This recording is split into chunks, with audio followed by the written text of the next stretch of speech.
Bonjour à toutes et à tous, soyez les bienvenus à Angers, deuxième journée de ces Volleyades 2024. Alors je le dis systématiquement, on est à Angers, mais le terrain principal est au Pont de C dans la salle Athlétis. C'est ici que se dérouleront les finales dimanche à 13h30, la finale féminine, et puis à 15h30 la finale masculine pour désigner alors le champion de France des régions. Mais ça c'est assez anecdotique, on l'a dit, on l'a répété.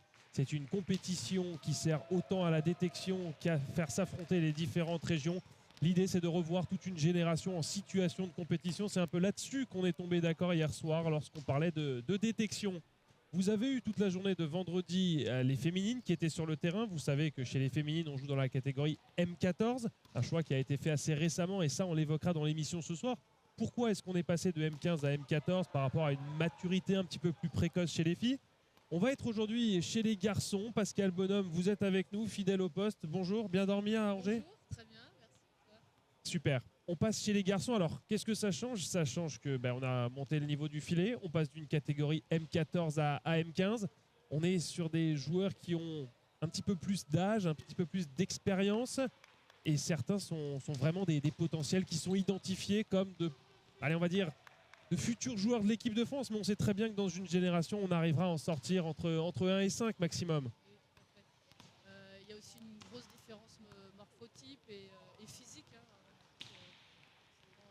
si la croissance n'est pas terminée non plus chez eux, chez les garçons, c'est un peu plus tardif que chez les garçons, on a déjà des beaux gabarits.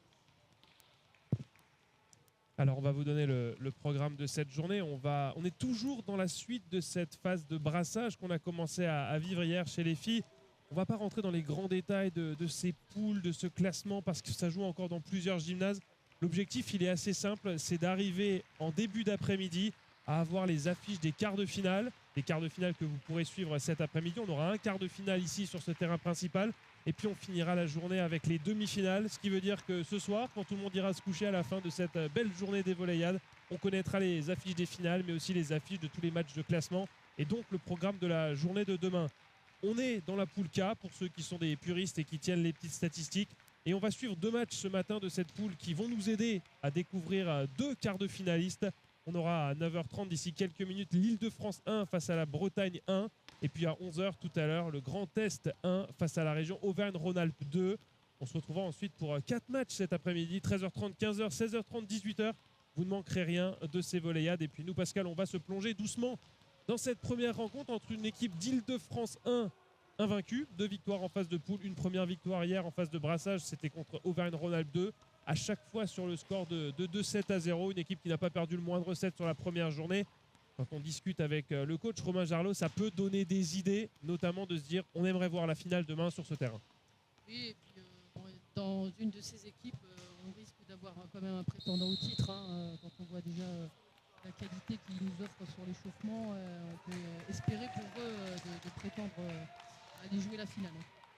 Pour la Bretagne, eh bien, écoutez, c'est une équipe qui a également remporté ses 2 matchs de poule hier matin face à la région Auvergne-Rhône-Alpes 2 et face à la Normandie. Alors face à la Normandie, 2-7-1, 19-17 au tie-break. C'est une victoire qui ressemble, si on fait l'analogie au football, à un match nul, parce que ça s'est joué vraiment sur des détails. Et puis lors du premier match de la poule de brassage, ils ont perdu 2-7-1 face au Grand Est 1. Là aussi 16-14 au tie-break. Donc c'est une équipe qui a connu la victoire au tie-break 19-17, qui a connu la défaite au tie-break 16-14. On ne sait pas trop quoi penser de cette équipe de Bretagne, mais on se dit qu'a priori, si on voit ce qui s'est passé hier, l'Île-de-France qui n'a pas laissé le moindre set, on aurait peut-être un petit favori qui se dégagerait sur le papier, qui sont les joueurs franciliens. Oui, même si c'est une équipe qui présente quand même une équipe assez jeune face à une équipe de Bretagne avec un seul joueur de première année. Donc peut-être que la Bretagne aussi va faire parler un petit peu son expérience et sa maturité. Et c'est aux Franciliens de montrer que même la jeunesse peut aller chercher une sélection bien plus expérimentée, même si expérimentée peut-être en termes de jeu, mais en tout cas ils ont le profil pour aller chercher la Bretagne. Ouais, et puis une équipe Île-de-France 1 qui est amputée de l'un de ses éléments majeurs, le passeur. Alors on va y revenir sur cette catégorie M15, un petit peu des éléments de détail qui sont importants. On a beaucoup évoqué le service et la réception chez les filles hier. J'imagine que c'est forcément de là que partent tous les points, donc c'est un point important. Mais il y a aussi ce rôle de passeur, le passeur numéro 1 blessé lors du dernier jour du stage, qui a été remplacé par le premier passeur de l'équipe 2. Il y a eu un petit ajustement. Alors Romain Jarlot n'est pas très inquiet puisque les deux collectifs se sont entraînés ensemble, mais quand même c'est une pièce maîtresse du dispositif qui a dû déclarer forfait. Peut-être qu'il y aura des problèmes d'ajustement sur les liaisons passe-attaque, mais en tout cas il y a suffisamment de potentiel pour pouvoir s'adapter. Je pense qu'en plus du rapport service-récept chez les garçons, il y a quand même le rapport attaque-bloc aussi qui est très très important au vu en tout cas des gabarits de la région Île-de-France. On peut imaginer un certain nombre de qualités au niveau du bloc. L'Île-de-France qui va jouer en maillot rouge, la Bretagne en maillot noir. Et au service, le capitaine Marvin Brown pour entamer ce match. Un service avec beaucoup d'envie, mais un ballon qui ne retombe pas dans le terrain. Un moment aussi pour parler du duo qui va arbitrer cette rencontre. Matteo Randi pour la Ligue Grand Est et Célia Frugier pour la région Normandie vont officier sur ce premier match de la journée ici sur le terrain Atlantis 2. Massalio au service du côté Bretagne. Voilà, on parlait un petit peu de l'opposition attaque-bloc. Même à 1 contre 1, il était attendu, le central. Voilà, très bon bloc du côté de la Bretagne. Benjamin Humbert là, qui a été bien pris en 1 contre 1 au centre. Alors sur bonne réception, c'est un peu comme chez les pros, on va essayer de jouer par le centre pour se donner une cartouche supplémentaire. Jouer le plus vite possible, surtout quand il y avait qu'un seul bloc en face, mais bon, il a eu du mal à tourner l'attaque de central. Ouais, la belle attaque défendue par le libéro breton. Et on va pouvoir reconstruire. On retourne là-bas en 4, une attaque qui semblait s'envoler mais qui a été défendue par Tom Lefebvre. Ouais. Une plutôt bonne défense du libéro, même si elle passe de l'autre côté, qui a un peu gêné la Bretagne, qui peut peut-être pas. Il y a peut-être une petite faute du côté Île-de-France pour que l'arbitre donne l'avantage à la Bretagne qui mène 3-0. Le point qui est pour les Bretons. Alors même eux-mêmes ne l'attendaient pas puisqu'ils s'étaient mis en position pour réceptionner. Regardez, ils viennent seulement de se rendre compte que le point est pour eux. Voilà. Je ne sais pas exactement ce qui s'est passé parce que l'attaquant en fait attaque un ballon qui revient directement et il l'a mis directement dans le fil. Donc est-ce qu'il y a eu une faute de fil en face en essayant de bloquer ce ballon? Ouais, peut-être. En tout cas, on va retrouver Nazalio Tomalo au service. Vers le poste de... Il a été bloqué, il a essayé de se soutenir lui-même. Aaron Galante du club de Milly-la-Forêt.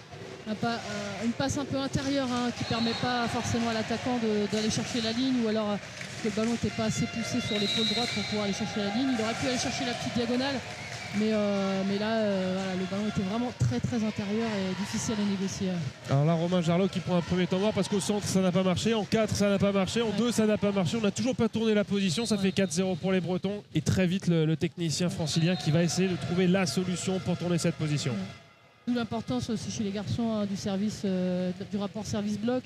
Donc une bonne qualité de service et fermer au bloc pour être sûr de garder l'avantage au service. Alors est-ce qu'on va voir chez les garçons beaucoup plus de services matchés en proportion?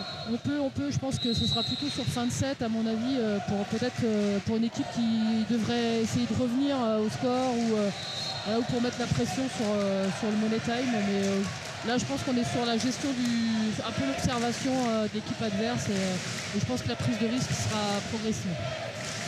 Allez, on retrouve le service Nazalio, Otto, Malo, passeur de cette équipe bretonne. Ouais, réception difficile pour l'Île-de-France, mais un ballon qui va pouvoir revenir. Ballon très court. La bonne attaque et la bonne défense, la présence sur cette feinte.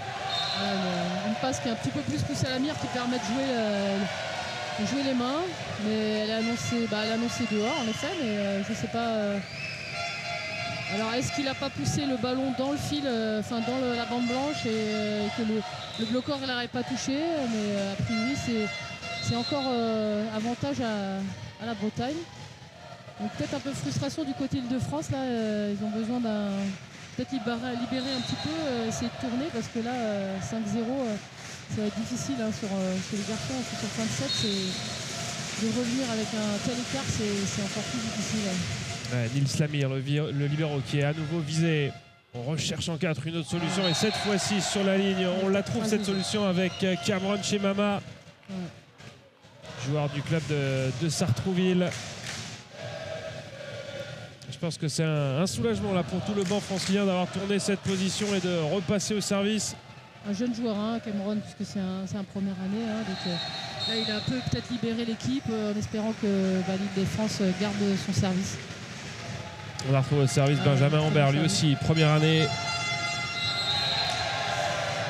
Voilà, ça va faire du bien à l'Île-de-France, un petit peu de confiance là. Un bon service aussi qui a vraiment gêné la réception adverse. Avec une réception plus que moyenne, une réception moins, hein, qui ne permet pas de contre-attaquer. On retrouve Benjamin Ambert, le pensionnaire du club de Saint-Cloud au service. Un très bon service flottant qui tombe.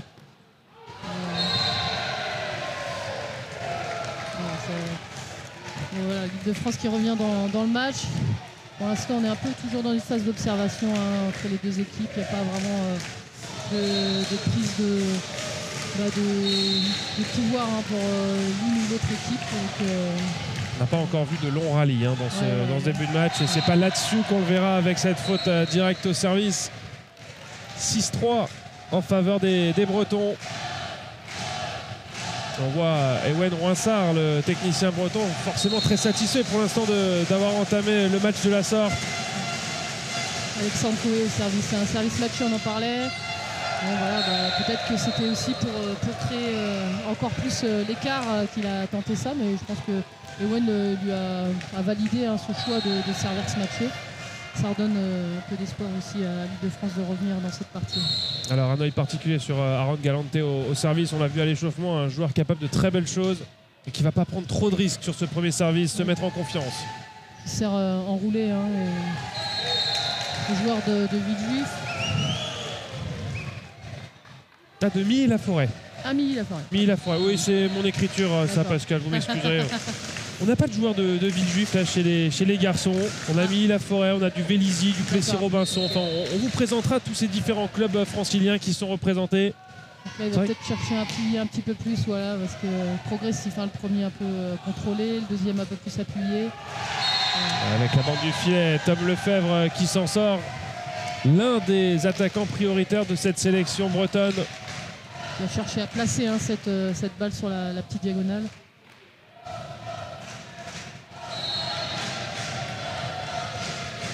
Ça fait 7-5 en faveur de la Bretagne. Et on retrouve Mathis Moyer, le seul première année de cet effectif au service. La feinte vers le poste 1, c'est bien défendu. Une balle qui est difficilement négociable, qui arrive encore très intérieure et énormément dans le fil. Le joueur même a dû jouer à 10 doigts. Et difficile à négocier, il aurait dû aller chercher le block-out un peu, mais bon, ça manque encore un peu d'expérience à ce niveau-là. Et puis sacré gabarit pour Nicolas Verstovsek, le numéro 11 du PUC au bloc. Un des joueurs les plus grands de cet effectif, en tout cas du point de vue d'où on est. Alors, on parlait du service matché, ça monte en puissance là, de plus en plus avec des services bien placés. Et la 3 mètres en 1, parfaitement gérée là par Aaron Galante.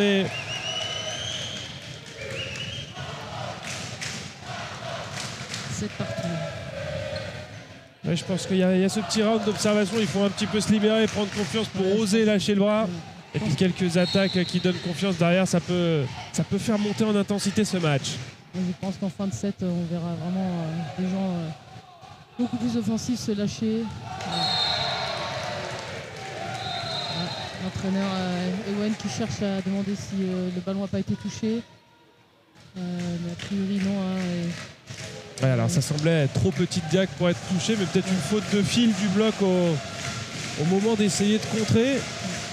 En tout cas, l'Île-de-France passe devant 8-7. Cameron Chemama au service. Passeur breton obligé de bouger. Tom Lefebvre qui est freiné par le haut du bloc. Ballon déposé, on va attaquer à 3 mètres. Ça va être un ballon de relance facile ça pour l'Île-de-France. Magnifique attaque ligne de Marvin Brown. Alors, on sent que l'Île-de-France est vraiment libérée là, donc ça commence à être difficile un peu pour la Bretagne parce que la puissance offensive de l'Île-de-France peut faire la différence, donc il faut pour la Bretagne garder un peu l'esprit est libre et être un peu serein et rester calme et essayer d'aller chercher l'efficacité. Excellent service Smatsui qui tombe devant Alexandre Coé. Et après, il faut se méfier de cette équipe-là, on l'a dit. Ils ont gagné 19-17 au tie-break, perdu 16-14. C'est une équipe qui s'accroche, qui ne lâche rien et qui va être combative jusqu'au bout. Oui. C'est peut-être ça un peu le danger pour l'Île-de-France, de ne pas tomber dans trop de facilité s'ils sentent qu'ils sont au-dessus. Voilà, surtout si ils sentent qu'ils ont une petite domination, en tout cas psychologique, se méfier un peu de l'équipe peut-être dormante ou en tout cas ou calme apparent de la Bretagne, parce que je pense que ils ont des qualités à faire valoir aussi autant que l'Île-de-France. Et si Romain Jarlot avait pris un temps mort assez prématuré dans ce premier set, on est sur un 10-2 série en course qui oblige Ewen Rouinsart lui aussi à prendre un temps mort, parce que l'Île-de-France, là c'est plus qu'un réveil quand vous infligez un 10-2 avec une qualité de service qui met en difficulté la réception bretonne. Ouais, vraiment un service matché assez maîtrisé où il y a beaucoup de lift, on est capable d'aller chercher devant le réceptionneur, aller chercher long, appuyer, contrôler. On sent qu'il y a une belle palette technique du côté de l'Île-de-France. Allez, bon service encore une fois. Le temps mort n'a pas coupé le bras du serveur. Le ballon un peu intérieur est déposé là-bas vers le poste 2. Alors ça, c'est la pure palette technique d'aller chercher cette zone. Oui, tout à fait. Après, il n'avait pas vraiment le choix parce qu'il était parti un petit peu tôt et il s'attendait à une balle un peu plus rapide et donc il a ralenti sa course et il s'est retrouvé un peu sous la balle. Donc, mais par contre, une bonne vision du jeu pour aller chercher ce petit espace où il y avait personne. Ouais, et puis l'excellente réalisation technique. On retrouve Cameron chez Mama au service. Voilà. Et service qui met en difficulté le central qui prend cette réception au court, mais Léonard Dangas qui est pris. Ouais, pas facile pour la réception parce que là il varie énormément au niveau de la main. Là, on sent que des balles très enroulées qui tombent très court devant les 3 mètres et, ou des services appuyés qui peuvent vous agresser au niveau des épaules. C'est pas évident de lire cette trajectoire et d'être efficace en réception. Ouais, Cameron qui a appuyé de nouveau ce service vers le fond de terrain. Et ça va être un nouveau ballon. Le Pointu qui prend la phase de transition. Ouais. Oh, superbe. Ouais. Il a trouvé un petit espace entre le bloqueur et l'Amir. Ouais. Gaspard Durand, le capitaine breton, là, qui redonne un petit souffle à son équipe. 12-8 toujours pour l'Île-de-France. Après, Marvin Braun est obligé de prendre l'intérieur parce qu'il s'est retrouvé sans son bloqueur, donc il est obligé de laisser la ligne en fait. Enfin, ouais, plus de déchets aussi au service du côté de la sélection Bretagne pour l'instant. Il se retrouve beaucoup plus en side-out qu'en service block def, donc forcément c'est un peu difficile de revenir dans cette partie. Être en possession du service, c'est quand même un atout primordial. Le bon service de Nicolas Verstovsek. Le Pointu qui a oublié un peu de sortir, qui devrait longer un peu plus la ligne pour s'offrir plus d'angle, et là qui s'est fait un peu prendre un peu à l'extérieur de son épaule droite, du coup qui a dévissé un peu, un manque de contrôle aussi, on sent une technique un peu moins maîtrisée du côté de la Bretagne. 14-8 en faveur de l'Île-de-France. Service court, on continue cette variation au service. Ça déstabilise complètement la réception parce que les Bretons ils souffrent tellement en réception qu'ils ont du mal à exprimer leur qualité offensive. Et là, la deuxième arbitre, Célia Frugier, qui explique à Ewen Rouinsart que le réceptionneur, au moment d'aller chercher la réception en se relevant, a fait passer le pied de l'autre côté. C'est évidemment interdit lorsque le pied passe cette ligne. Et ça va obliger la Bretagne à effectuer un changement à la sortie de Nazalia Otomalo, remplacé par Nolan Enos. C'est un changement de passeur.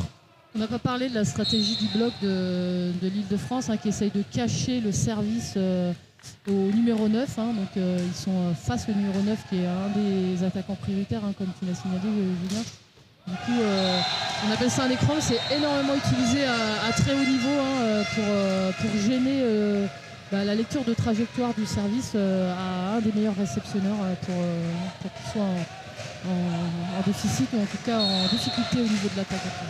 Alors on a fait le choix de changer le passeur du côté breton, mais pour pouvoir bénéficier vraiment des qualités d'un passeur, il faut déjà une réception de qualité, ce que n'ont pas les Bretons pour l'instant depuis le début de cette partie. Et aussi parce que l'Île-de-France sert vraiment très bien. En tout cas, c'est la variété, c'est pas forcément la puissance, mais la variété du service qui est très déstabilisante. Allez, on retrouve au service Lohan Pichry-Fitoussi, lui qui a hérité du poste de passeur justement du fait de la blessure du passeur numéro 1. Encore un très bon service court qui embête l'enchaînement du réceptionneur attaquant. Et du coup, le passeur joue ailleurs, joue en deux. Allez, nouveau changement du côté de la Bretagne. On va sortir le capitaine Gaspard Durand, pas ou peu inspiré, là, comme l'a montré cette dernière attaque, remplacé par Ewan Noueyed.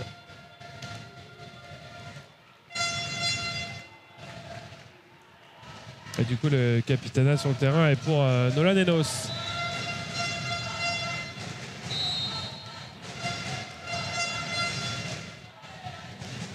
On reste avec Lohan Pichry-Fitoussi, 17-9 en faveur de cette sélection de l'Île-de-France qui pour l'instant impressionne dans ce début de match.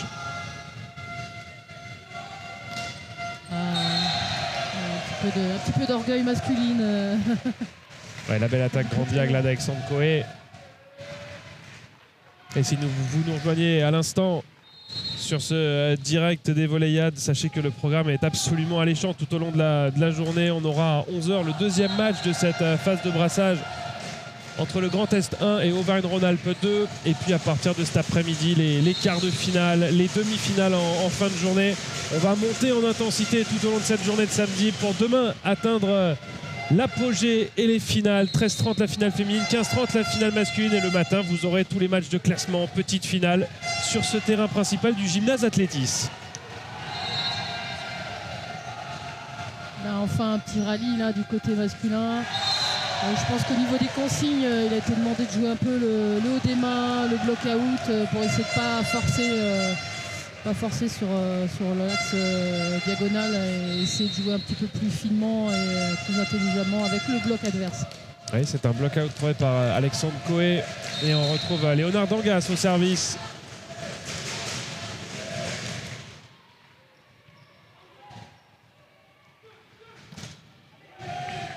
Un bon bloc breton. On va pouvoir reconstruire une deuxième fois. Et le point inscrit, il a tenté la petite malice à 10 doigts, à Aaron Galante, poussé fort dans le bloc.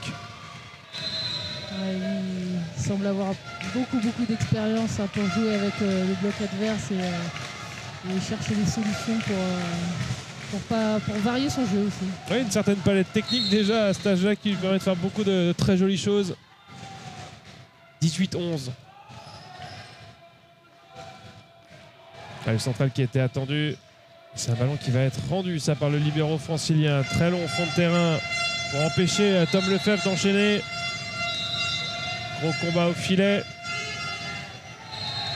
On sent qu'il y a un gros travail de bloc du côté de l'Île-de-France, parce qu'il y a beaucoup d'entraide. Le poste 4 vient au centre pour aider sur la fixation. Le poste 2 vient aider avec le central. On sent qu'il y a une bonne culture de bloc sur cette sélection. On a vu quelques jolis combats au filet sur ce dernier point et temps mort demandé par la Bretagne parce qu'à 19-11, il devient urgent de trouver des solutions. L'Île-de-France bien partie dans ce premier set. On vous le rappelle, le parcours de cette équipe francilienne depuis le début de ces Volleyades, une victoire face à Bretagne 2 hier matin, une victoire face au Grand Est dans le deuxième match de poule, une victoire face à Auvergne-Rhône-Alpes 2 hier après-midi lors du premier match de cette phase de brassage, à chaque fois sur le score de 7-0. Ça compte aussi dans la tête, ça, quand on sait qu'on n'a pas encore lâché le moindre set. Ouais.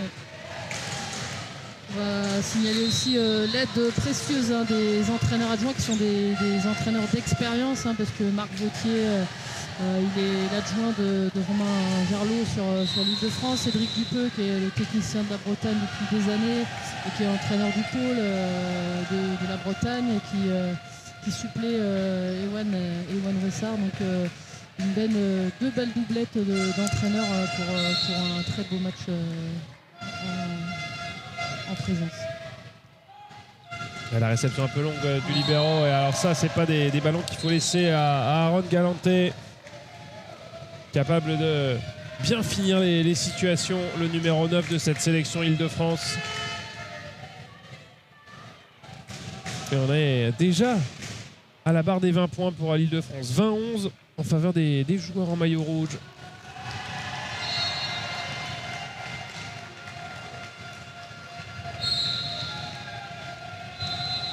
Le capitaine Marvin Braun au service.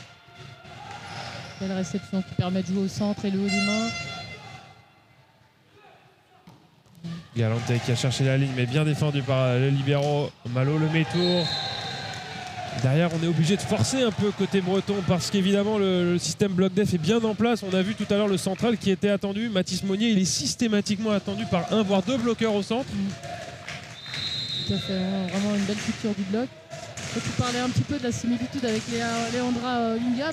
Chez les garçons, je dirais que M. Galante a un petit air de M. Chaboissan.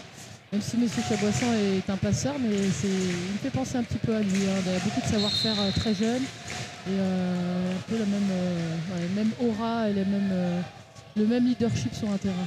Anatole Chaboissan que l'on salue évidemment et qui sera du côté de la région Île-de-France l'année prochaine puisqu'il évoluera sous le maillot de Paris Volley après avoir fait les beaux jours de Nantes-Rézé cette saison.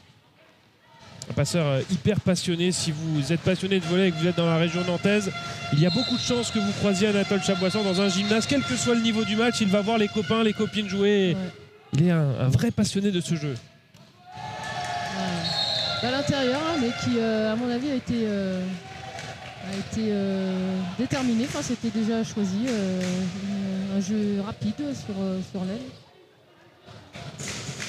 Et sans vouloir trop vous aider sur le quiz de ce soir, Pascal, on évoquera la rétrospective des Volleyades 2017 à 2024. On retrouvera Anatole Chaboissan qui a évidemment pris le temps d'un petit message, l'un des joueurs qui a disputé cette compétition, alors sans la gagner de souvenir avec la région Aquitaine, Nouvelle-Aquitaine, oui. Et qui a pris un grand plaisir à nous laisser un petit message pour les jeunes et pour l'émission de ce soir. D'accord, je ne savais pas. Donc. Le bloc-out trouvé par Alexandre Coé.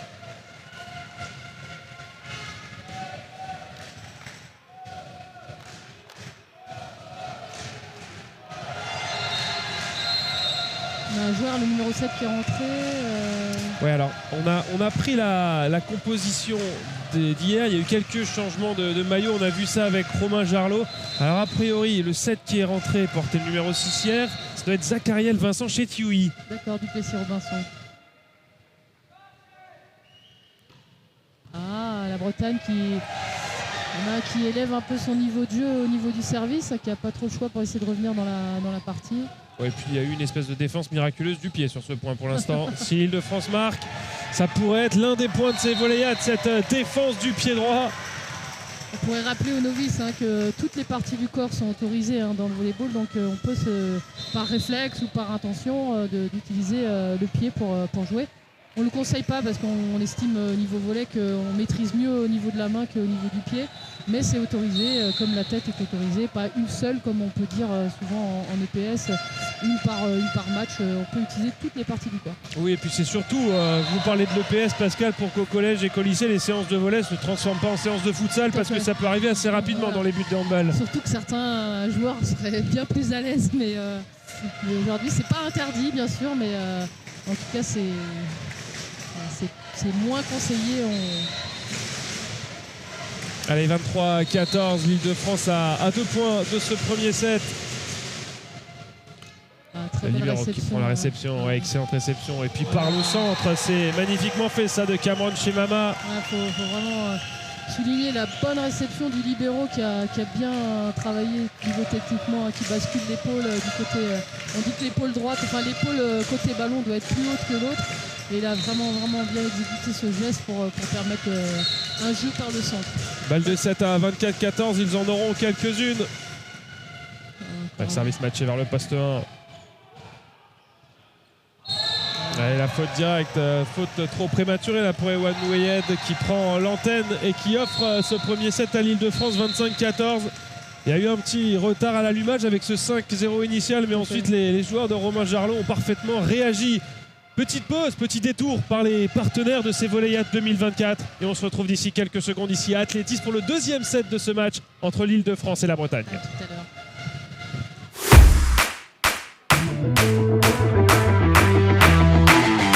I want it now and I never go back down. I am no regular citizen. Do you understand what you're witnessing? You cannot tell what the difference is. I want it all and I'm winning it. I do not care about opinions.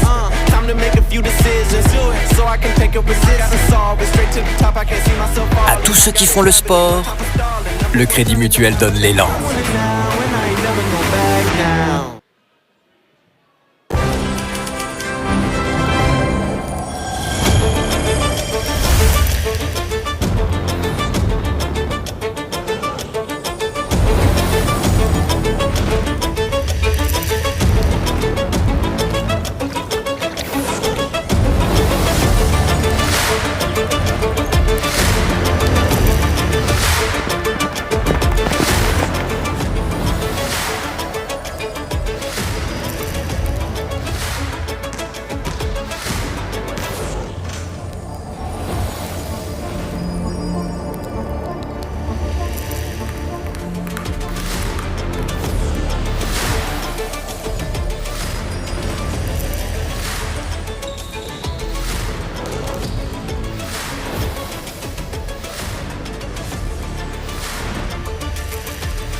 On vous accueille ici au gymnase Athlétis des Ponts-de-Cé si vous nous rejoignez pour cette deuxième journée des Voléades. On vous accueille au son des Kenavo puisque les supporters bretons ont changé de tribune, sont venus juste à côté de nous pour encourager une équipe bretonne qui va en avoir bien besoin dans ce deuxième set. Pascal, on a vu une équipe d'Île-de-France convaincante. Alors c'est vrai qu'on découvre cette compétition masculine, on n'a pas vraiment de point de comparaison même si on a observé quelques matchs de l'autre côté du gymnase hier.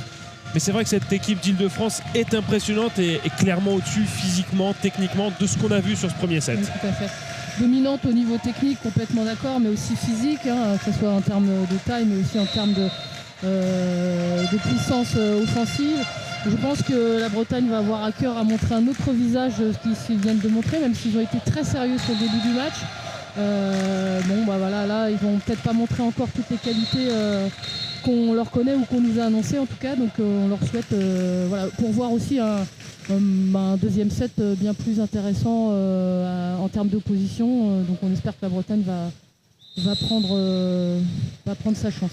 Ouais, par rapport aussi à ce que Ewen Roinsard va envoyer sur le terrain pour ce deuxième set, un changement à noter. Nasalio Otomalo, le passeur qui était titulaire lors du premier set, reste sur le banc, remplacé par Nolan Eno, ce numéro 2 que vous avez retrouvé au service, a priori convaincu par l'entrée en jeu de son deuxième passeur, même si je ne sais pas si dans la hiérarchie il y a un premier et un deuxième passeur, en tout cas par l'entrée en jeu du passeur qui est sorti du banc. Il y a habituellement une hiérarchie bien sûr, mais si le premier passeur n'arrive pas à trouver ses joueurs ou à les mettre en valeur, autant donner la chance au deuxième qui parfois peut trouver d'autres solutions et décoincer des nœuds en fait sur le groupe. Donc il a raison d'essayer. Et changement au centre également puisque Léonard Dangas cède sa place à Ewan Nouayed, lui aussi qui est entré lors du premier set et qui va débuter dans ce deuxième acte pour essayer d'inverser un petit peu la tendance. 1-7-0 pour l'Île-de-France. C'est mon service court qui gêne le central adverse.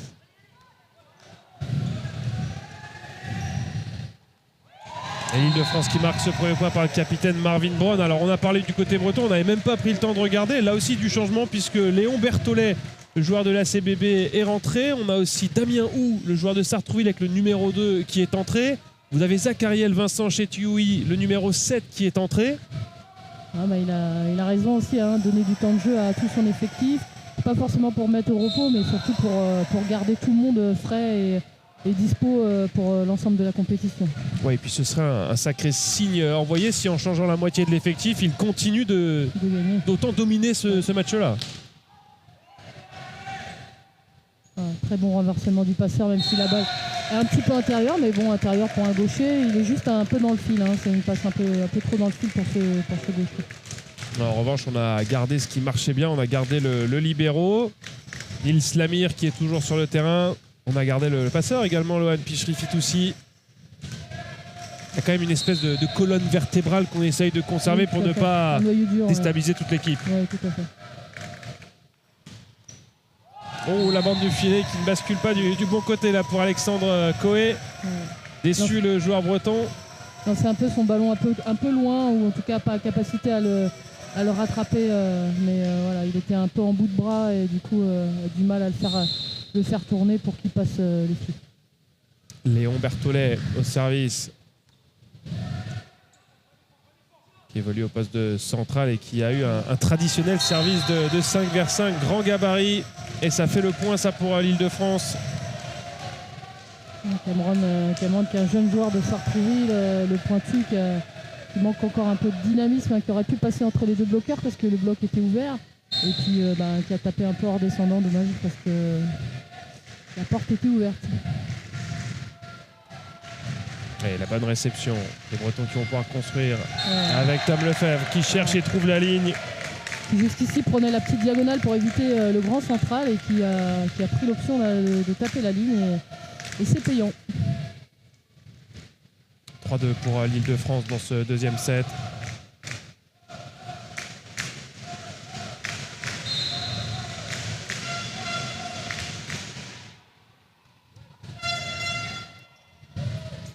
Et la petite feinte bien défendue. Il était présent là, Tom Lefebvre au bon endroit, cœur de terrain. Et là c'est forcé, touché par le bloc. Non, absolument pas. Gaspard Durand qui peine à trouver ses repères en attaque, le capitaine breton. Et l'Île-de-France qui fait la course en tête dans ce début de deuxième set. 4-2. Au moment où on va retrouver au service Damien Hou, joueur de Sartrouville,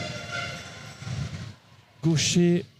Bon, alors là, il a cherché à servir vers le poste 2. Bah, il a trouvé l'antenne. Cherchait peut-être à ennuyer un peu la course d'élan du capitaine Gaspard Durand. Que l'on retrouve au service, le numéro 1 de cette sélection bretonne. Avec un bloc qui cherche l'écran. Bon service, mais quelle belle réception. Ballon un peu hors de la mire, mais il s'en sort. Zachariel Vincent chez Tiwi. Pas forcément le plus grand gabarit, mais de vraie qualité physique pour aller chercher ce ballon. Ouais, et puis il a profité un peu du bloc non homogène qui était assez ouvert. Et le central qui n'avait pas été chercher son ailier pour fermer le bloc. Donc il est passé entre les deux dans le petit trou de souris. On le retrouve au service. Dommage.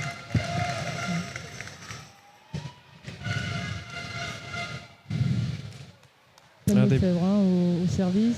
Ouais, un début de deuxième set un peu plus accroché. Alors, on est au tout début, 5-4 pour l'Île-de-France, mais c'est peut-être ça aussi la clé pour la Bretagne, de rester collé au score pour ne pas baisser les bras trop vite. Tom Lefebvre. Oh, encore un ballon pas très inspiré là sur ces deux derniers points. Le passeur francilien, Lohan Pichri-Fitoussi. Ouais, il était un petit peu pas tout à fait sous son ballon. Il a cherché à jouer vite et il a joué un peu hors mire. Il n'a pas géré la distance de passe. Tom Lefebvre, joueur très longiligne qui appuie un peu plus ce service. Et ce ballon, cette attaque de Marvin Brown qui est donnée dehors par l'arbitre. C'est vrai que de notre point de vue, c'est assez compliqué avec les reflets qu'on voit au sol là-bas. Tout à fait. Il semblait un peu long quand même, en effet, mais ça aurait pu rentrer. Bon, en tout cas, il n'y avait personne pour défendre ce ballon dans la zone, ça c'est sûr. Il avait cherché la zone libre. Comme le femme encore pour son troisième service. Ouais, bloqué Marvin Brown, et ce bloc est dans les limites du terrain, sans aucun doute, sous les yeux de Romain Jarlot. Et ça fait 7-5 pour des Bretons qui ont bien repris l'ascendant dans ce deuxième set, et ça oblige Romain Jarlot et Marc Vautier à poser un premier temps mort. Il y a aussi un petit temps d'adaptation peut-être quand on a comme ça 3 nouveaux joueurs qui arrivent sur le terrain, retrouver quelques automatismes, se remettre dedans.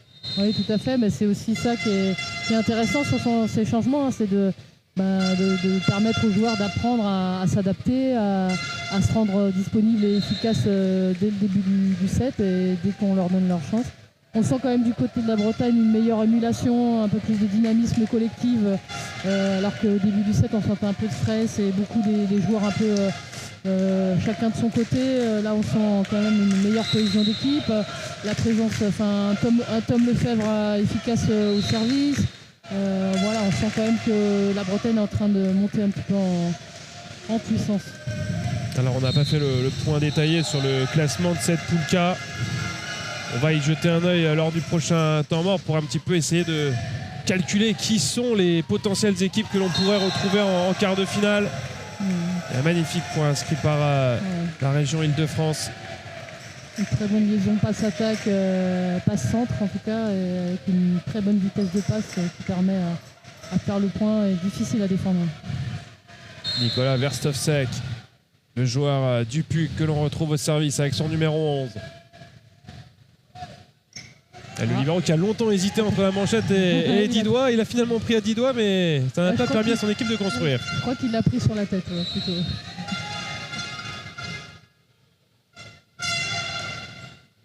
La passe de transition. Et le petit ballon bien placé par Marvin Brown pour chercher ce 7e point pour l'Île-de-France. Un petit cut au-dessus du bloc, là, à l'image un peu des beachers. Il attend que le bloc redescende pour pouvoir jouer dans leur redescente. 7 partout. Service à l'Île-de-France. Et on retrouve Nicolas Verstovsek. Service trop long. On avait encore une fois cherché la zone du libéro de Malo Lemaitre. Ouais, une prise de risque, hein, mais on sent qu'il cherchait quand même l'intervalle entre les deux réceptionneurs, mais service un petit peu trop long. 8-7 en faveur de la sélection bretonne. Ewan Nouayed au service. Et la bonne réception. Et on passe par le centre. Il a déployé ses grands bras, Léon Berthollet, pour aller claquer cette attaque. Ah, il était haut. Hein. La prise de balle était bien au-dessus de la capacité du bloc adverse, hein, quand même. Et vous vous dites que c'est un joueur qui, dans l'esprit de Romain Jarlot, est un remplaçant au centre. Voilà, un bon remplaçant, hein, un joueur de la CBV.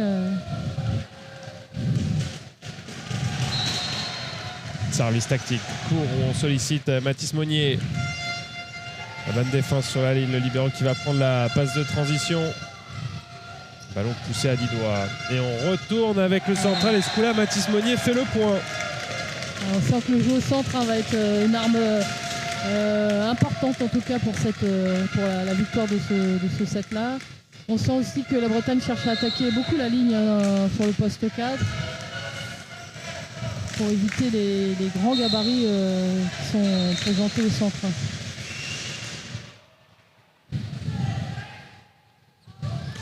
Aïe. Ouais. Voilà. Petite erreur du gaucher, mais il a aller chercher la ligne, hein, mais ça arrive. Est-ce qu'il va lui redonner? Est-ce qu'il va changer? En général, on essaie de remettre l'attaquant en confiance, donc on essaye de redonner au joueur qui vient de faire la faute. Après, on verra le choix du passeur. Réception un peu difficile. C'est le libéro qui va prendre cette passe. Et alors celle-là, elle est dure à gérer. Ouais. Et elle ne passera pas le filet. La Bretagne qui creuse légèrement l'écart, 11-8. Une région chère aux libéraux de l'équipe de France, Genia Grebennikov, qui l'a représenté au volleyade. Et il y en a eu d'autres, hein. Kevin Leroux aussi, breton. Oui, tout à fait, à Rennes, hein, au REC.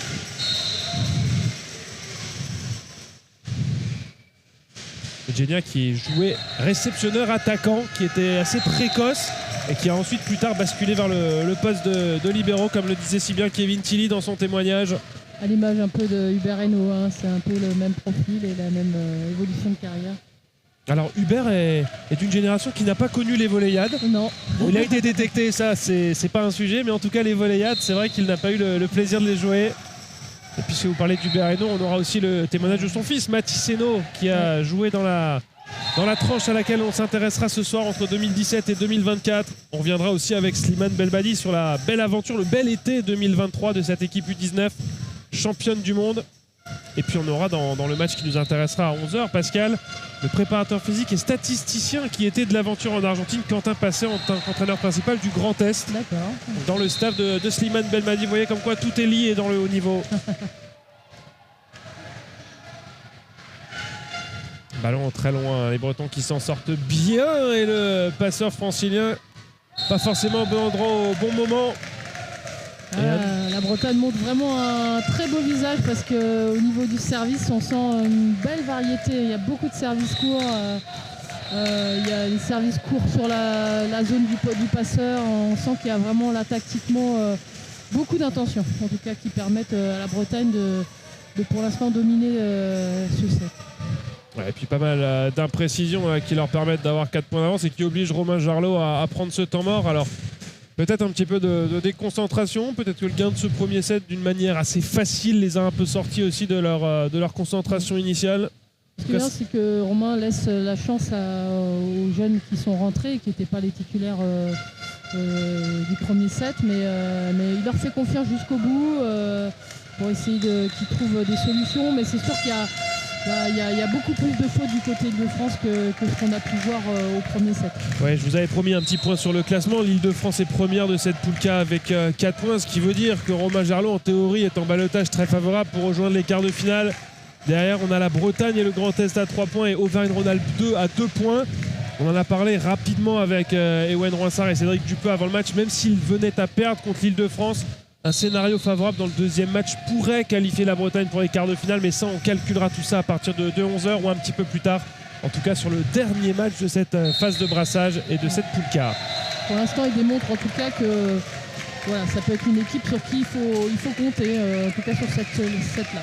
Là, l'arbitre a annoncé le passeur qui était arrière, qui a été chercher le ballon de l'autre côté. Et donc, c'est point pour la Bretagne. Alors, on retrouve au service Alexandre Coé. 14-9 en faveur des Bretons.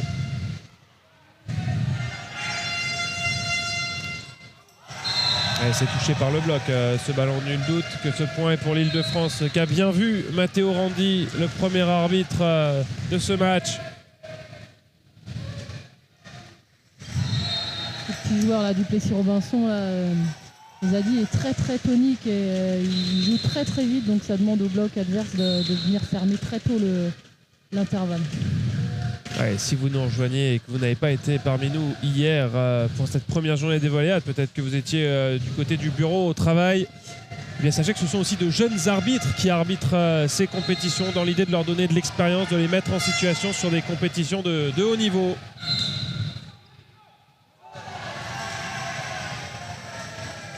Voilà. On sent que là, l'influence des coachs, quelques petites imperfections du côté de la Bretagne où on joue à une main. Donc là, ça commence un peu à râler. On cherche l'erreur des autres, quoi. Je pense qu'il faut que les entraîneurs recentrent un peu leurs joueurs sur la partie plutôt que sur les erreurs de l'adversaire. 11-14 pour la Bretagne. Et puis à 14-10, on sent bien que ça peut basculer. C'est sûr que 14-11, c'est favorable à l'Île-de-France. 15-10, ça aurait fait un trou conséquent. En tout cas, l'arbitre qui est resté stoïque sur sa position, sur sa décision. Et c'est aussi ça qu'on attend de voir. Les superviseurs arbitres attendent de voir des arbitres qui ne changent pas de décision lorsqu'il y a un petit peu de pression mise par les staffs.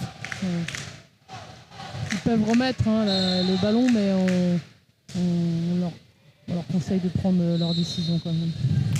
Ouais, belle attaque, grande diagonale là, de Zachariel Vincent Chetioui.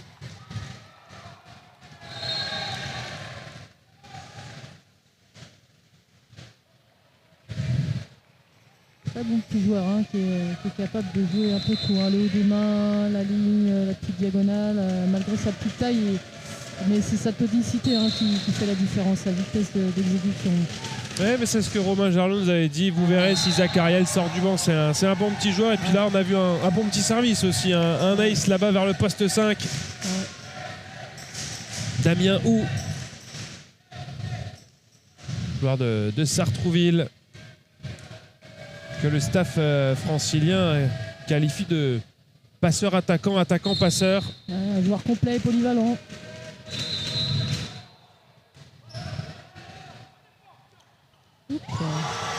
Bien présent au bloc là-dessus, Nicolas Verstovsek. Un petit déficit de liaison passe-attaque, ils se sont mal compris. Pourtant, il était monté dans le bon timing, le central, mais je ne sais pas trop ce qui s'est passé. Le passeur a hésité à lui donner tout de suite. Il a peut-être un peu baissé les mains.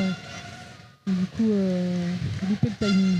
Et l'Île-de-France qui revient progressivement. 15-14 toujours pour l'Air Bretagne. Tom Lefebvre. Je crois que c'est la mire. Ah ouais. Ouais, c'est une faute de fil sifflé contre l'Île-de-France. Et ça fait 16-14. Il navigue avec 2 petits points d'avance, mais on sent que c'est un équilibre plutôt fragile pour l'instant pour les Bretons.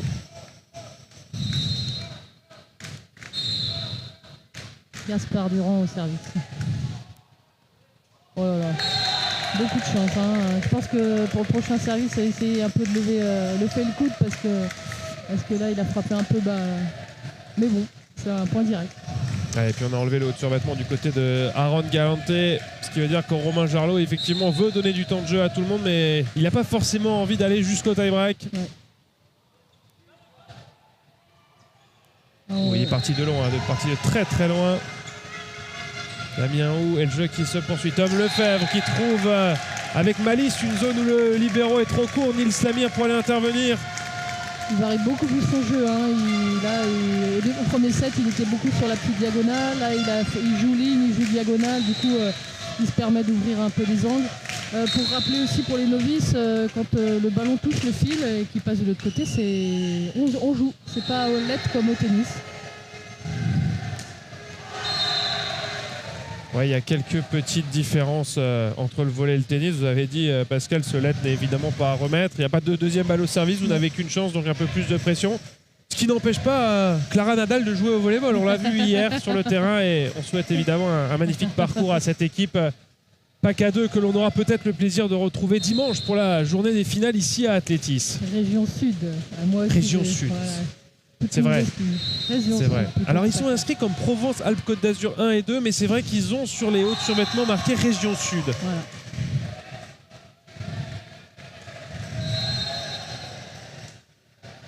Alors, revenons à la partie. Romain Jarlot qui donne beaucoup d'informations à son groupe. Là, on retrouve présent pour les aider à conclure ce set, même s'il y a 2 points de retard. Zachariel Vincent Chetioui au service. Il a été malchanceux sur la rotation précédente. Cette fois-ci, c'est beaucoup mieux. Très bon service hein, sur le poste 1.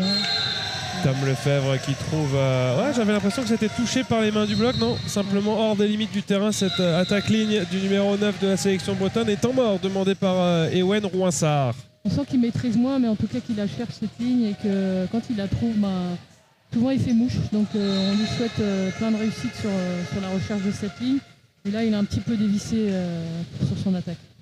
Oui, on parlait hier avec la détection nationale du fait qu'on cherche des grands gabarits, qu'aujourd'hui, alors sans vouloir rentrer dans le très grand absolument, on parlait de 2 mètres, de 100 kilos. Quand on a des gabarits comme ça, comme Tom Lefebvre, qui sont très grands, très, très longilignes, il y a ensuite toute la partie épaississement, musculation. Ouais, et là, on ne sait pas forcément comment le corps réagit quand il s'agit de se développer physiquement. Ouais. Et c'est une composante essentielle à haut niveau, non seulement pour enchaîner les entraînements, les matchs, mais aussi en prévention de blessures. Hein.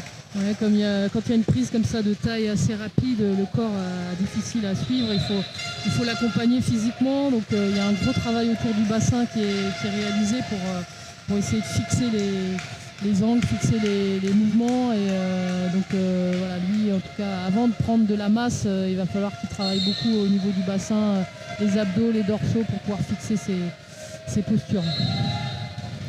Ouais, nouveau très bon service, c'est le libéro breton qui est là à la réception.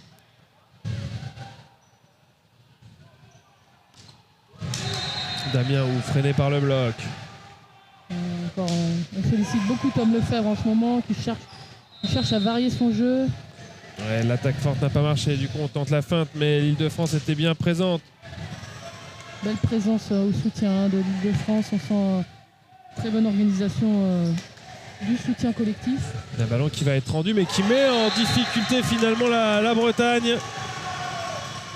Avec une petite faute de fil, là, on ne sait pas trop à qui l'attribuer en fait, si c'est au bloqueur ou si c'est à l'attaquant. Petit geste d'agacement hein, du côté breton, hein, on sent que l'Île-de-France est en train de revenir et voilà, il faut garder son calme et sa lucidité pour pouvoir finir ce set. Allez, changement de passeur du côté breton parce qu'on est revenu à 18 partout. Le retour sur le terrain de Nassalio Otomalo que l'on avait vu au début du match, qui n'avait pas convaincu, mais Ewen Rouinsard obligé de tenter quelque chose pour cette fin de set. Encore un bloc hein, qui empêche Tom Lefebvre de voir la réception. Ouais, ballon pas facile qui va rester en vie. Bourdonne, il va chercher un peu plus haut, j'imagine. Voilà. Marvin Brown qui est pour l'instant attrapé par le bloc. Troisième chance, poussé à 10 doigts. Et il s'en sort. Il a varié par 3 fois son attaque. Alors parce que la qualité des ballons n'était pas forcément optimale à chaque fois. Oui, chez les garçons, on utilise beaucoup la technique du bloc soutien. C'est-à-dire que quand on n'est pas en situation favorable pour faire le point, en fait, on joue la main des blocs, les mains du bloc pour pouvoir garder le ballon et pouvoir rejouer ailleurs ou rejouer un peu dans de meilleures conditions. Donc ça se fait beaucoup moins chez les féminines parce que la hauteur du bloc est moins propice à ça, mais chez les garçons c'est beaucoup utilisé, le bloc soutien. Cameron Chemama de retour sur le terrain à la place de Marvin Brown que l'on fait souffler. Il y aura encore pas mal de volets, pas mal de matchs à jouer, notamment un potentiel quart et une potentielle demi-finale d'ici ce soir. On n'en est pas encore là parce que Tom Lefebvre ramène les deux équipes à égalité, 19 partout. On sent la montée en puissance de ce joueur là qui est un élément important du groupe que nous a annoncé quand même Cédric Dupeux et Wen. Donc il rassure un petit peu le groupe parce qu'il est certainement un peu plus à son niveau que ce qu'on a vu sur le premier set. Donc voilà, d'où ce score assez serré. Et on le retrouve au service, le numéro 9 de cette sélection bretonne. Cherche vers le poste 1 dans le dos du passeur. Il passe un peu trop intérieur. Tout doublé là, ça semble évident de siffler un doublé là quand même. Alors ça aussi on peut le rappeler, Pascal, pour les gens qui découvrent peut-être le volley, qui ne sont pas habitués sur cette phase très subjective du contact de balle. On a une plus grande tolérance sur le premier contact. À partir du deuxième contact, on attend à ce qu'il soit vraiment assez propre. Oui, tout à fait. Et là, il y a presque un double contact en fait sur le ballon. Le joueur a presque touché 2 fois, enfin c'est pas presque, il a touché 2 fois le ballon puisque la sortie de balle n'était pas propre. Deuxième chance pour le passeur qui cette fois-ci trouve son central, Ewan Noyet, qui fait le point. 20 partout. Et on l'a dit, ces Bretons sont capables de s'accrocher dans la durée. Il va falloir que la sélection Île-de-France soit propre et juste dans ce qu'elle va faire dans les minutes à venir.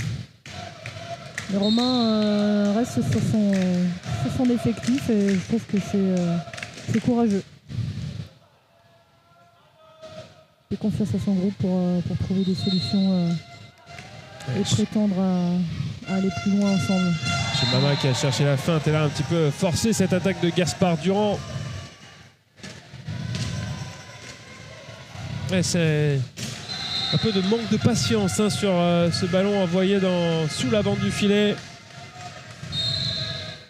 Alors qu'il l'avait très bien fait auparavant de faire en sorte que l'échange perdure en prenant un petit peu de marge.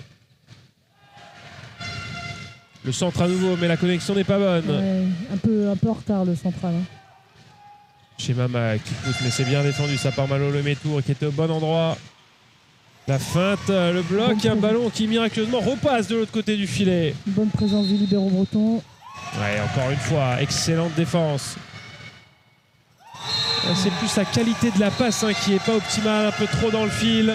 Ouais, ça tourne un peu les épaules, du coup ça finit par pousser sur la main gauche, du coup le ballon va dans la bande et donc difficilement négociable. Mais en tout cas, bonne phase de jeu pour le libéro breton, le numéro 16, Malo. Il y a un petit sujet sur la passe pour l'instant puisqu'on a remis du coup à Nolan Enos. Ils ne trouvent pas la solution, les Bretons, dans ce secteur de jeu. Service court, Malo Lemetour à la réception. Ouais. Et là, on va trouver une belle connexion avec le central Mathis Monnier, idéalement servi par Nolan Enos. Vraiment, là, le libéro, je le félicite. Il fait un gros boulot pour son équipe. Et d'ailleurs, Tom Lefebvre est venu l'encourager en le félicitant. On retrouve le passeur au service. Très bon service au niveau hauteur d'épaule qui a gêné le libéro adverse. Voilà, belle passe de transition. Tom Lefebvre obligé de prendre la passe aussi. Et un ballon qui va être rendu. L'Île-de-France qui a l'occasion de prendre 2 points d'avance sur cette attaque. Mais encore une fois, le libéro breton hyper présent. C'est un guerrier. On sent qu'il va amener son groupe à la victoire de 7 et essayer de revenir dans la partie. Si j'ai bien compris ce que va faire Romain Jarlot, au tout dernier moment, il va appeler Aaron Galante. Voilà, au moment où le serveur est là pour le faire patienter. Voilà, aussi, c'est un moyen de voir aussi comment ce joueur qui est quand même le leader de l'équipe peut apporter à son groupe en difficulté. Enfin, en difficulté, pas tout à fait, mais est-ce qu'il peut faire basculer sur le Money Time l'Île-de-France dans la victoire. Et puis il le fait rentrer sur Léon Berthollet qui évoluait au poste de central. Ouais. Et pour que Aaron Galanté puisse jouer, il va falloir qu'on trouve une solution en réception pour l'instant du côté de l'Île-de-France. Ça commence souvent par là. Ouais. Et ça fait 23-22 pour la Bretagne qui est repassée devant. L'Île-de-France qui s'agace un peu parce que c'est vrai que le ballon a été dunké, on va dire, au filet et il n'était pas complètement franchi. Après, c'est l'arbitre qui voit un petit peu mieux que nous quand même. Et pour le coup, c'était sous ses yeux à Matteo Randi. Ah, voilà. Chez Mama défendu. Quelle fin de set du libéro breton.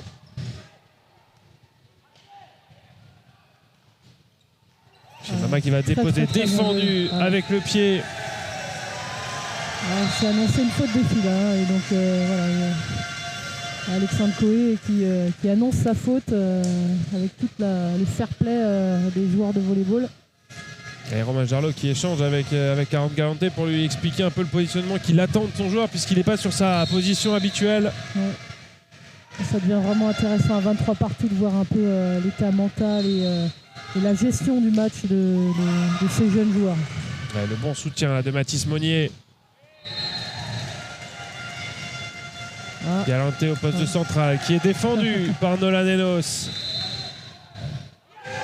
Et encore un peu d'imprécision dans la passe. Et le point donné à la Bretagne. C'était des deux côtés. On espérait avoir ce point. Et Alexandre Coé qui l'obtient. C'est un point essentiel. Parce que ça fait balle de 7 ça pour les Bretons. Et vous entendez les supporters qui encouragent leur protégé. Et Romain qui cherche à stabiliser son groupe. C'est sûr que pour Romain, M. Galanté, c'était pas évident d'apporter son expérience à ce moment-là du match. Mais mon petit doigt me dit que s'il y a tie-break, on le reverra. Tout à fait. Les petits joueurs du Plessis, dommage. C'était attendu parce qu'il y a beaucoup de ballons. Voilà, c'est complètement la vérité pour la Bretagne. Surtout, moi je pense vraiment le libéro a apporté énormément sur cette fin de set. Non seulement un comportement irréprochable, mais techniquement, mais aussi un état d'esprit qui a permis à son équipe d'y croire jusqu'au bout. Ouais, après il y a quand même un sujet sur ce que vous aimez appeler le Money Time, puisque l'Île-de-France menait 22-20 et qu'ils prennent un sévère 5-1 en fin de set au moment où ça compte le plus. On va voir ce que nous réserve ce tie-break entre l'Île-de-France et la Bretagne. Petit détour par les partenaires des Volleyades et on est de retour d'ici quelques secondes ici au Pont de C.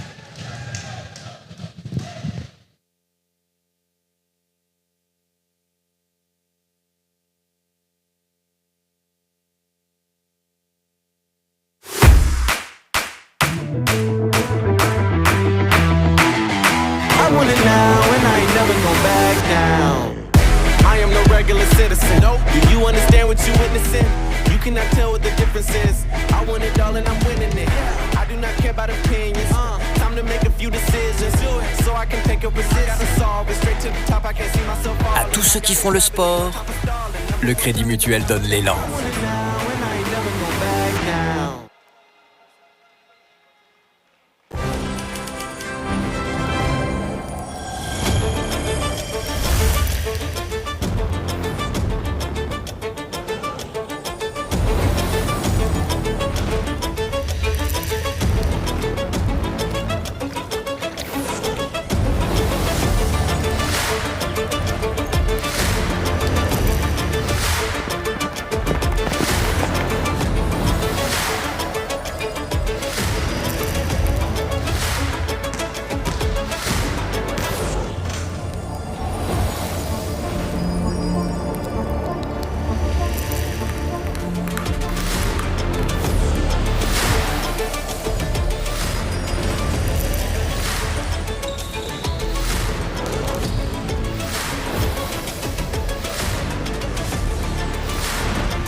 De retour dans ce gymnase Athlétis, deuxième jour des volleyades. Si vous nous rejoignez, on a eu le plaisir à l'instant, Pascal, de la visite de la présidente de la Ligue de Normandie de volleyball, Gaëlle Ramarquez, toujours fidèle au poste. Elle qui est aussi membre de la commission organisation au niveau de la fédération et qui scrute évidemment toute l'organisation de ces volleyades. On vous le rappelle, une compétition absolument énorme organisée. 10 gymnases, 16 terrains, pas loin de 700 participants, joueurs et staff compris. Et nous, on est sur ce premier match de cette deuxième journée, déjà rendu dans du spectacle avec un tie-break à venir entre l'Île-de-France et la Bretagne. Et évidemment, des changements. Romain Jarlot qui remet les joueurs en qui il a le plus confiance sur le terrain. Surtout que la Bretagne rentre sur le terrain gonflé à bloc avec une belle réussite sur ce deuxième set, avec un état d'esprit impeccable. Donc voilà, on va assister à un super tie-break. Nolan Enos, le passeur breton, qui va lancer les hostilités. La bonne passe, la bonne connexion et ce premier point inscrit par Benjamin Ambert, l'un des cadres de cette équipe qui a été laissé au repos sur le deuxième set et qui inscrit le premier point de cette partie. Aaron Galante de retour sur le terrain. On est reparti avec Cameron Chemama également. Le capitaine Marvin Braun est de retour.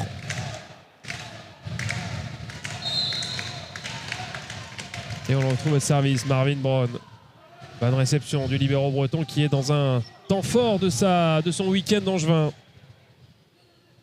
On sent vraiment la puissance qui revient un petit peu du côté Île-de-France avec des joueurs d'expérience. Bon, c'est la fin de la récréation quand Aaron Galante se retrouve comme ça en 1 contre 1. Même avec Malo Lemétour en face de lui. C'est un ballon qui tombe très vite au sol. Grosse puissance, grosse épaule du numéro 9 de la sélection d'Île-de-France.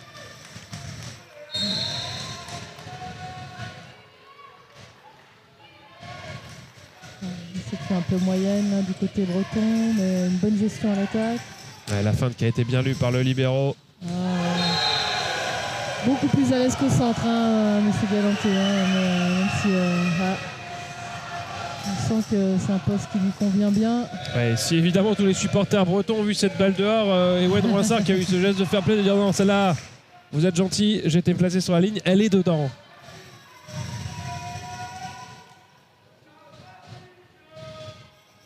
« 3-0 pour l'Île-de-France qui entame parfaitement ce tie-break. » L'équipe d'Île-de-France qui présente beaucoup de clubs différents. Ça a dû demander beaucoup de travail de les faire travailler ensemble parce que c'est pas des joueurs qui ont l'habitude de travailler ensemble, à part les joueurs de Sartrouville, mais le reste c'est assez varié en termes de clubs. Il y a des clubs du 78, des clubs du 92, des clubs de Paris. C'est vrai que de Milly-la-Forêt à Boulogne-Billancourt, il y a un peu de trajet, surtout si vous y allez à l'heure de pointe. Vous prenez un peu de marge pour aller de Boulogne-Billancourt à Milly-la-Forêt. D'ailleurs, on félicite tous les parents pour le temps qu'ils passent à accompagner leurs enfants dans leur passion. La Bretagne qui avait réussi à récupérer le service et qui commet la faute immédiatement. Ça, c'est pas forcément un bon timing pour cette faute. Ça fait 4-1 pour l'Île-de-France. On a déjà vu un petit peu ce début de set avec le premier set où l'Île-de-France avait pris vraiment...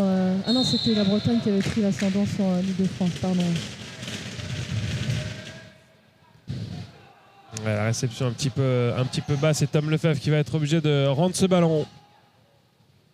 Construction par le centre, timing pas forcément optimal. Et on va chercher Tom Lefebvre à l'attaque cette fois-ci.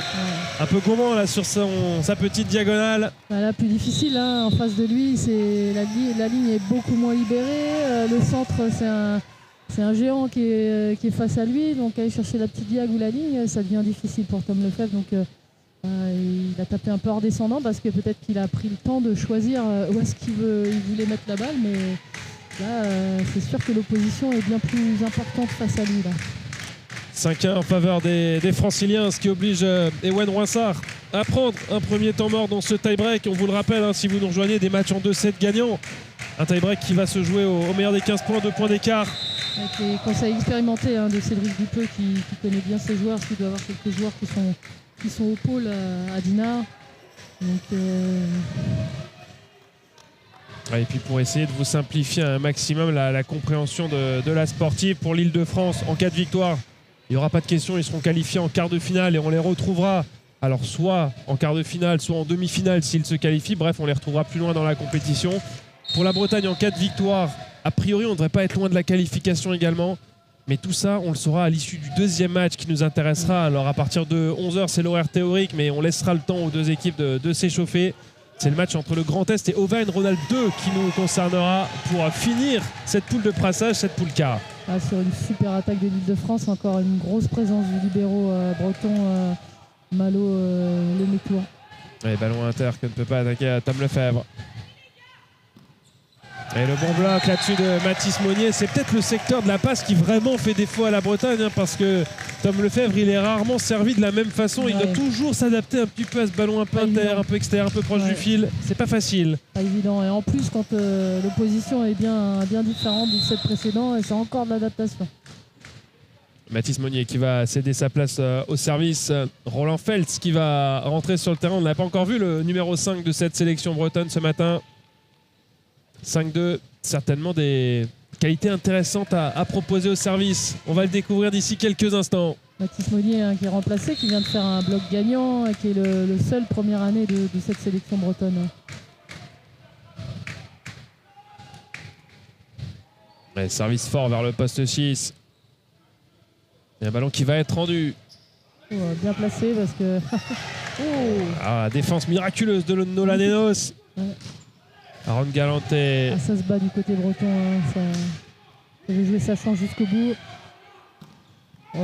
Solide au bloc là, Tom Lefebvre. Mais derrière, il y avait un bon soutien. Et cet échange qui se poursuit. Lefebvre en 2.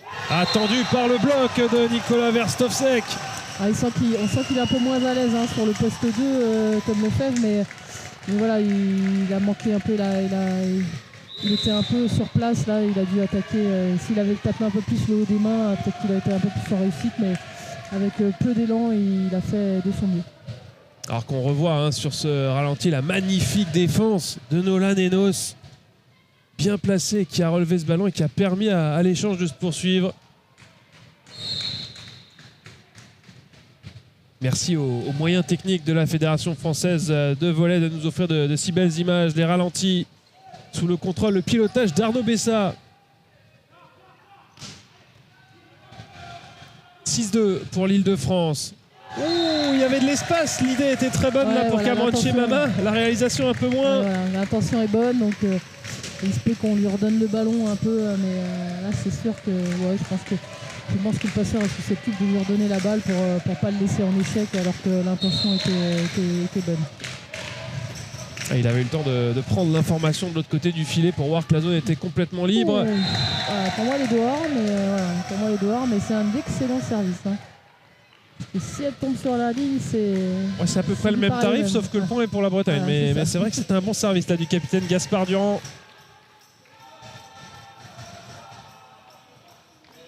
Et ça fait 7-3 pour l'Île-de-France. Donc un point pour... que les Franciliens tournent sur le terrain. On vous le rappelle, le tie-break à 8, on change de côté pour avoir une équité maximale. Service maxi là. Cameron. Très belle défense du poste 4 d'Île-de-France. Ballon très haut. Ça, c'est une erreur de la passe, mais qui est bien. Le filet a bougé. Vous pensez que c'est pas le ballon? Non. Et Tom Lefebvre qui s'en sort face à deux bloqueurs. Pas certaine que ce soit que le ballon, mais tant mieux pour le spectacle, tant mieux pour la Bretagne, pour ta capacité de revenir dans ce set. Et les joueurs adverses n'ont pas l'air de rechigner ou de râler. Donc, c'est Célia Frugier, la deuxième arbitre de la Ligue de Normandie, qui officie pour juger toutes ces fautes de filet dans ce premier match. Bon bloc-out trouvé là-dessus par Marvin Brown, le capitaine francilien qui montre l'exemple et qui permet aussi de mener 8-4. Changement de côté. Joueur parisien, Dupuc, qui suit Dupuc.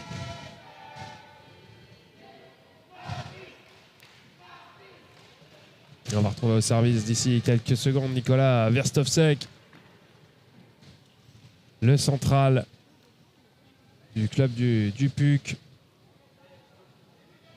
Même le public breton change de côté. Ah oui, parce que s'ils font du bruit derrière l'Île-de-France, ça va pousser la région Île-de-France. Alors le temps que tout ce petit monde change de côté, parce qu'il faut emmener tous les drapeaux bretons, hein. C'est un sacré attirail qu'ont emmené les supporters bretons. Tout à fait. Ah, ils ont emmené la panoplie complète du supporter, hein. Les crêpes, les drapeaux, manque plus que les dolmens et les menhirs. Il manque le cidre. Non, ça c'est absolument 0%, Pascal, on est dans une compétition sportive, mais pourquoi pas, pourquoi pas. Et puis l'heure de l'apéritif approche pour les supporters. D'ailleurs, ça a bien boosté la Bretagne puisqu'ils viennent de marquer un gros point en appuyant fortement une attaque puissante de l'ailier. Et puis l'occasion de féliciter aussi l'organisation pour ces volleyades, tout ce qui se passe en dehors des terrains. Il paraît que hier soir, alors nous on était ici sur l'émission, mais que la soirée des supporters et des bénévoles a fait un tabac et que la délégation bretonne était omniprésente jusqu'au bout de la soirée. Le numéro 3, Ewan, au service, qui met la balle dehors et qui soulage un peu l'Île-de-France, même si elle mène, donc plutôt confiante. Obligé de prendre des risques, des Bretons, pour essayer de revenir donc au service. Donc on peut comprendre ces erreurs au service pour essayer de faire le point direct. 9-5 en faveur de l'Île-de-France. Lohan Pichry-Fitoussi au service.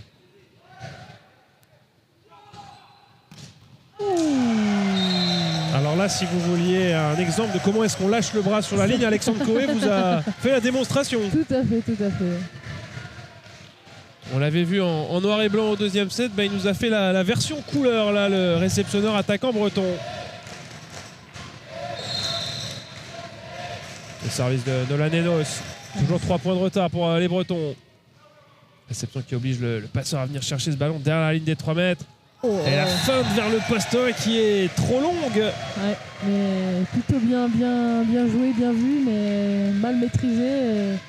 Moi, je pense pas que ça mette le doute dans sa tête. Je pense qu'on va lui redonner pour qu'il se mette en confiance. Ouais, le petit ballon poussé à la mire en 1 contre 1, vous allez voir que ça peut très bien se passer pour l'Île-de-France. Mais il faut une réception correcte, ce qui n'a pas été le cas. Et du coup, Lohan Pichry-Fitoussi obligé de chercher le ballon de l'autre côté du filet. Ouais, ballon porté. Et ça, c'est sanctionné.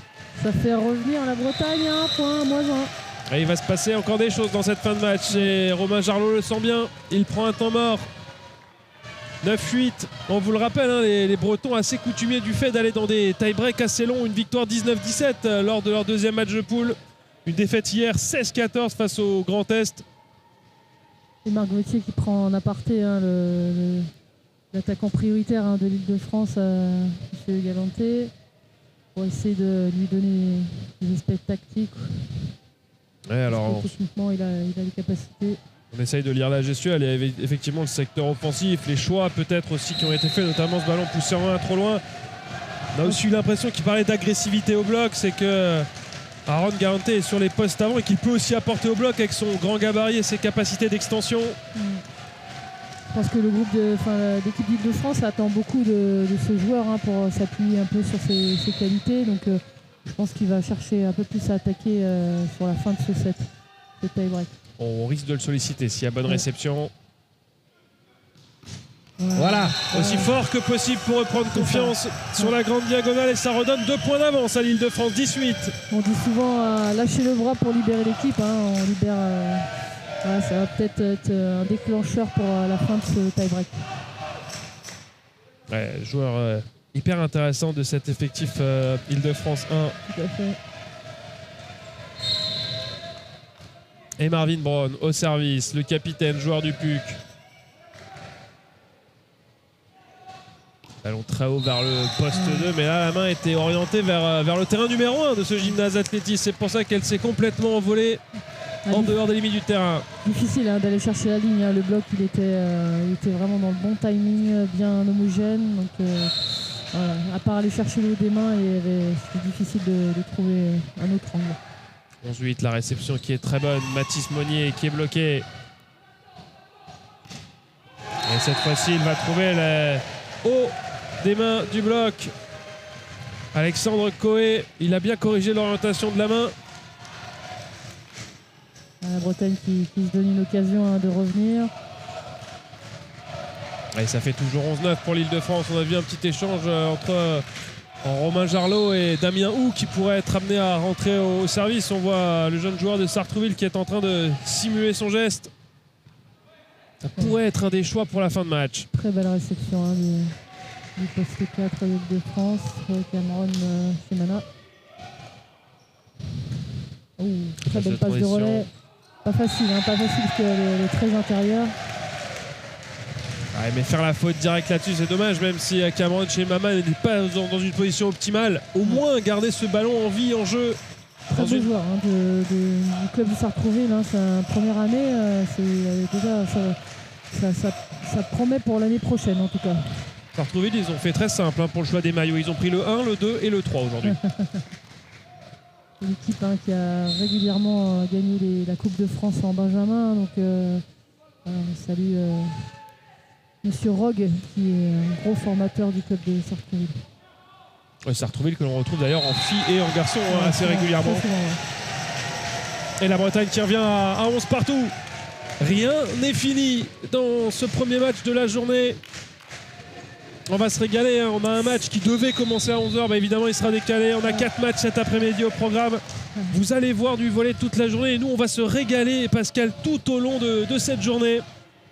Alors qu'on revoit ce point qui permet à la Bretagne d'égaliser. Là, ça va devenir vraiment intéressant. On va voir la jeunesse de l'équipe d'Île-de-France face à cette équipe de Bretagne qui revient et qui monte en puissance au fur et à mesure du match. Ça risque d'être très intéressant. Restez avec nous. Ouais, et puis c'est vraiment superbe d'avoir de si belles images de beau ralenti. On a pu constater qu'effectivement le ballon n'avait pas été touché au bloc. Et Romain Jarlot qui a pris son deuxième temps mort dans ce tie-break 11 partout. Il n'a plus de temps mort.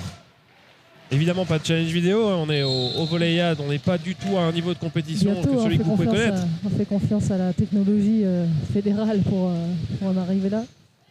Le ballon déposé vers le poste 2, mais ça a été bien défendu par des Bretons hyper combatifs dans cette fin de match. Le centre, la connexion qui n'est pas optimale. La balle a été franchie, mais tout juste touchée par le contre. Et Tom Lefebvre, là aussi le contrat était présent. Aaron Galante défendu. Tom Lefebvre qui force un petit peu son geste, pas touché par le bloc. Ouais, il est souvent sous la balle avec peu d'élan, il n'utilise pas beaucoup sa course d'élan, c'est dommage parce qu'il a des qualités à faire valoir. Mais voilà, c'est le doute qui s'installe. Moi, je serais serveuse à ce moment-là, j'essaierais d'aller chercher pour voir si le doute s'est vraiment installé.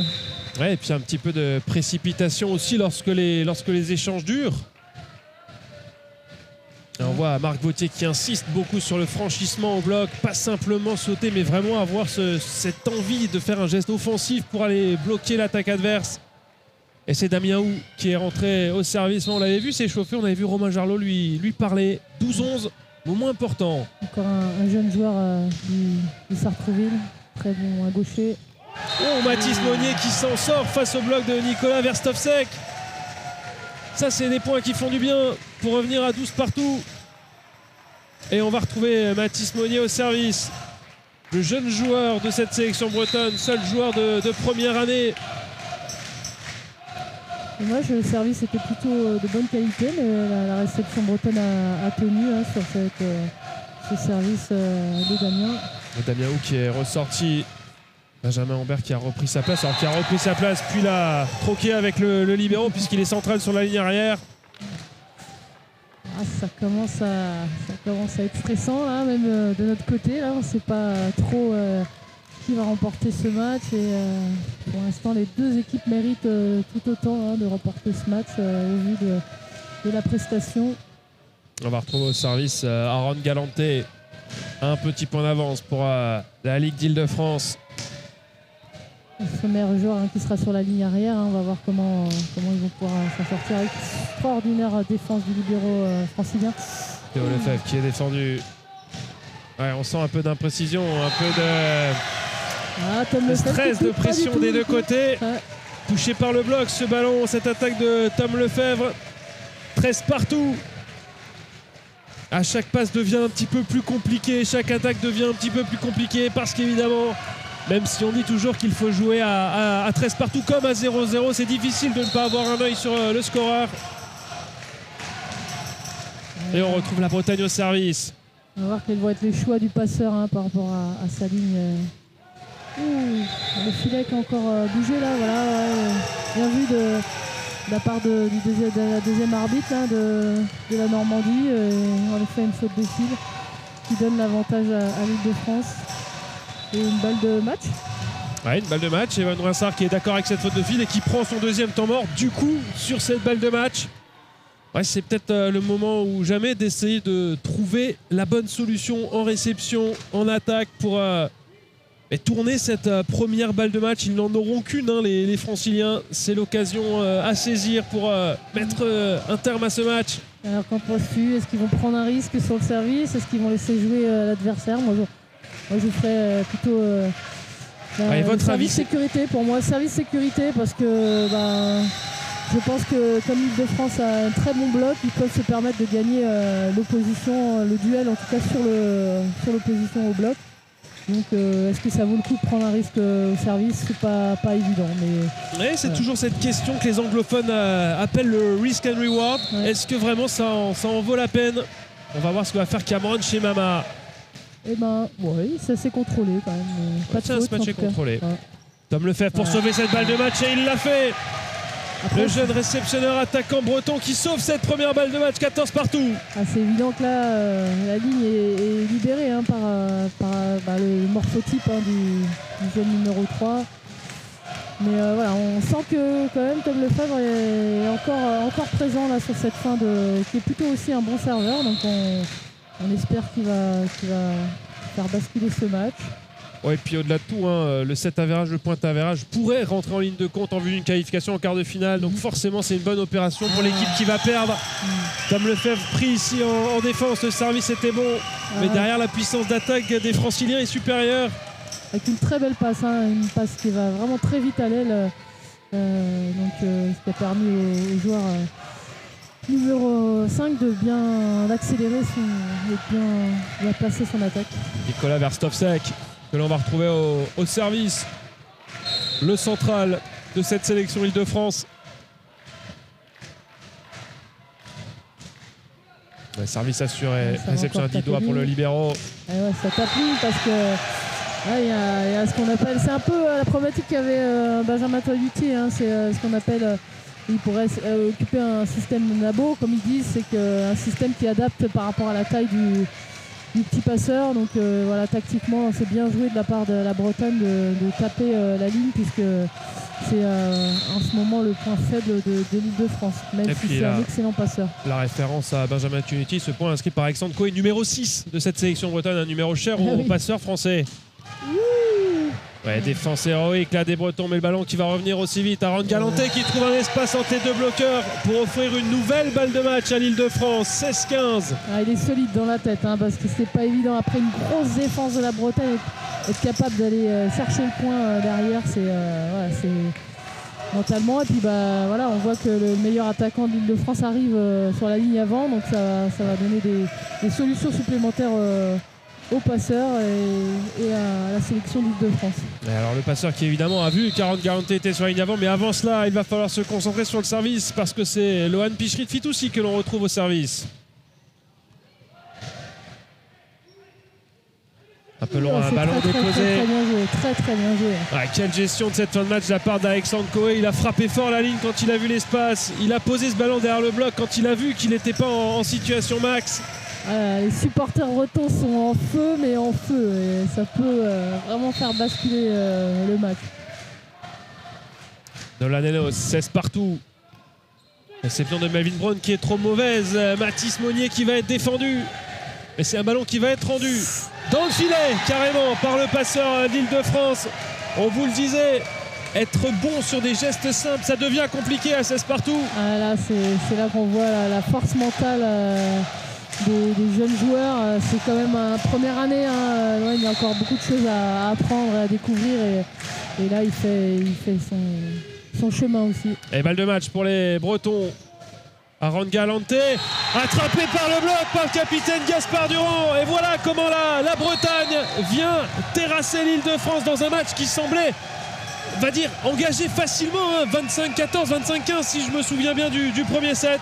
On avait dit que ces Bretons pouvaient aller loin dans un tie-break, 18-16, encore une fois, la combativité bretonne et quelle fin de match avec des joueurs comme Alexandre Coé qui ont très bien géré ces moments-là et Gaspard Durand qui vient mettre ce dernier bloc.